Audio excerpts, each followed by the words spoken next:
La Procura di Lanusei ha indagato anche sui controlli effettuati negli ultimi anni nell'area del poligono.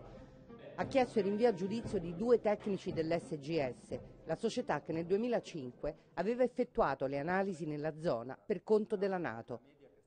Nel rapporto finale si legge che è tutto nella norma. I dati in mano alla magistratura dicono esattamente il contrario. L'accusa per i 2 tecnici è di aver sottovalutato la presenza di torio negli organi degli animali all'interno del poligono e di aver utilizzato strumenti di ricerca troppo poco sensibili per misurare una sostanza così pericolosa anche a concentrazioni molto basse.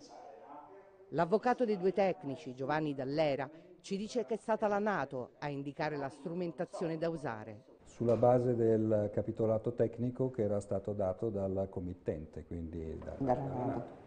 Nonostante questi alti parametri di ricerca, qui il torio c'è. Il loro compito era di evidenziarlo ed è stato evidenziato in maniera chiara.